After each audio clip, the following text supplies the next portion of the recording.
అల్హమ్దులిల్లాహి రబ్బిల్ ఆలమీన్ వస్సలాతు వస్సలాము అలా సయ్యిదిల్ అంబియాయి వల్ ముర్సలీన్ అమ్మా బాదు ఫౌజు బిల్లాహి మినష్ షైతానిర్ రజీం బిస్మిల్లాహిర్ రహమానిర్ రహీం. హాజరీన జమాత్ అస్సలాము అలైకుం వరహమతుల్లాహి వబరకాతు. ఇంతకుముందు మనం సీరత్ కోర్సును ప్రారంభించాం.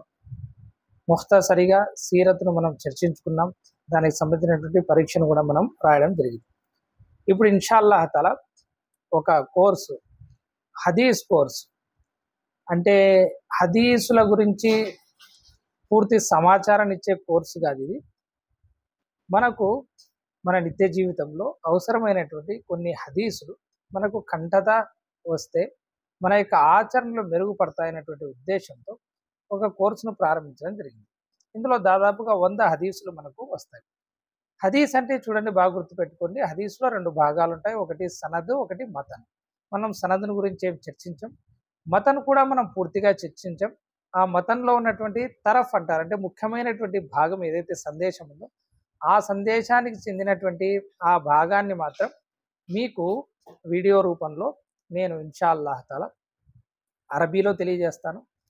అదేవిధంగా దాన్ని ఏ విధంగా చదవాలి అనేది రోమన్ కూడా దాంట్లో ఉంటుంది. అదేవిధంగా దాని యొక్క తెలుగు తర్జుమా ఉంటుంది. మీరు కావాలంటే ఉర్దూ లేదా వేరే భాషల్లో కావాలంటే కూడా ఇన్షాల్లాహ్ ప్రయత్నం చేస్తాను, మళ్ళీ చెప్పేటువంటి ప్రయత్నం చేస్తాను. మీరేం చేయాలంటే మా మదరసా ఖదీజతుల్ కుబ్రా రదియల్లాహు తఆలా అన్హా గారి యొక్క ఈ మదరసా విద్యార్థుల కోసం ఈ కోర్సును ప్రత్యేకించడం జరిగింది. మీరు కూడా నేర్చుకోవాలంటే నేర్చుకోవచ్చు, పాఠకులు కూడా. మీరేం చేయాలంటే మీకు చేతనైతే అల్లాహ్ తఆలా తౌఫీక్ ఇస్తే అరబీ మతాన్ని కూడా గుర్తుపెట్టుకునే ప్రయత్నం చేయండి. కొంచెం తజ్వీద్ అది వచ్చిన వాళ్ళు చదివే ప్రయత్నం చేయండి.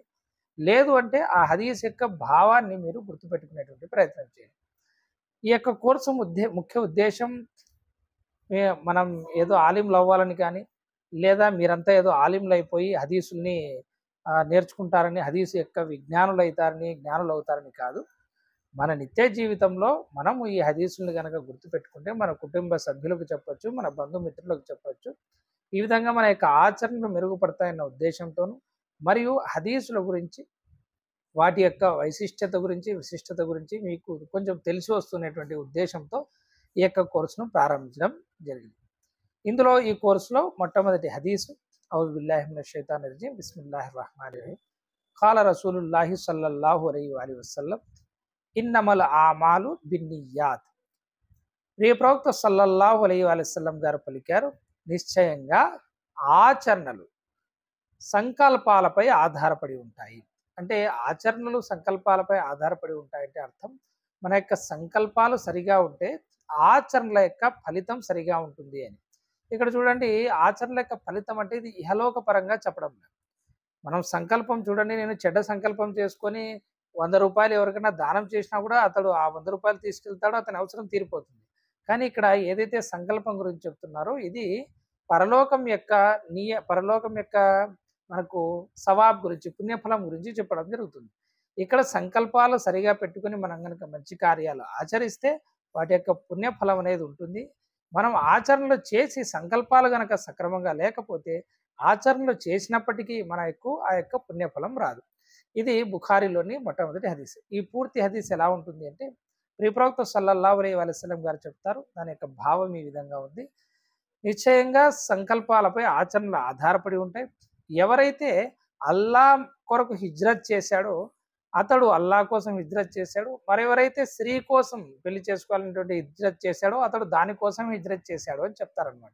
అంటే అక్కడ ప్రవక్త గారు ఏం చెప్తున్నారంటే, సహాబాలు అల్లా మార్గంలో హిజ్రత్ చేశారు మక్కా నుంచి మదీనాకు. వాళ్ళు అల్లా కోసం చేశారు కాబట్టి పని అయితే ఒకటే, హిజ్రత్, మక్కా నుండి మదీనాకు రావడం. వారి యొక్క సంకల్పం అల్లా కోసం కాబట్టి వారి కోసం పుణ్యఫలం ఉంది. కానీ అక్కడ ఒక వ్యక్తి హిజ్రత్ ఎలాగో చేస్తున్నాడు, కానీ అతని యొక్క సంకల్పం ఏముంది అంటే మదీనాలో తాను పెళ్లి చేసుకోవాల్సినటువంటి ఒక మహిళ ఉండడంతో అది మెయిన్ సంకల్పం ఉందన్నమాట. కాబట్టి అతని ఉద్దేశాన్ని దృష్టిలో పెట్టుకుని ప్రవక్త సల్లల్లాహు అలైహి వసల్లం గారు చెప్పడం జరిగింది. ఇది పూర్తి హదీస్. కాబట్టి మీరు ఆ యొక్క ముక్క ఏదైతే ఉందో, ఆ తరఫ్ ఏదైతే ఉందో దాన్ని నేర్చుకునే ప్రయత్నం చేయండి. అంటే ఇన్నమల్ ఆమాలు బిన్నియాత్, ఆచరణల యొక్క పుణ్యఫలం ఏదైతే ఉందో అది సంకల్పాలపై ఆధారపడి ఉంటుంది. కాబట్టి మనం మంచి సంకల్పాలు చేసుకోవాలి. ఇందులో మీకు ముఖ్యమైనటువంటి పదాలు ఏమొస్తాయంటే ఇన్నమా. మనం ఖురాన్ యొక్క అల్ఫాజ్ అనేది ఒక కోర్సు ప్రారంభించాం. చాలా నెలలుగా మీకు ప్రతిరోజు డైలీ ఒక పోస్టర్ రూపంలో ఖురాన్ యొక్క ఒక అరబీ పదం, దాని యొక్క ఉర్దూ తర్జుమా, దాని యొక్క రోమన్, దాని యొక్క తెలుగు తర్జుమా ఇవన్నీ మీకు వస్తున్నాయి. ఇంతకుముందు కూడా ఈ పదం వచ్చి ఉంటుంది. ఇన్నా అని ఎక్కడైతే మీకు వస్తుందో అది బేషక్ అంటే నిశ్చయంగా అనేటువంటి అర్థంలో వస్తుంది. ఆమాలు, ఆమాలు అయినతో ఉంటుంది మీకు అక్కడ. ఆమాలు అంటే మనకు తెలుగులో కూడా అమలు వస్తుంది, మనకు ఉర్దూలో కూడా ఆమాల్ అనేది ఉంటుంది. అమల్ యొక్క బహువచనం ఆమాల్ అనమాట. ఆమాల్ అంటే కార్యాలు, పుణ్యకార్యాలు. నియత్, నియత్ అంటే ఏమి? సంకల్పం. అరబీలో నియత్ను సంకల్పం అంటారు. కాబట్టి ఈ హదీస్ యొక్క ఈ వచనంలో వచ్చినటువంటి పదాలవి. మీరు ఆ యొక్క పదాల యొక్క అర్థాలను గుర్తుపెట్టుకున్నట్టయితే మీకు ఆ హదీస్ను కూడా నేర్చుకోవడం సులభం అవుతుంది. అల్లాహ్ మనందరికీ తౌఫీక్ను, సద్బుద్ధిని ప్రసాదించుగాక.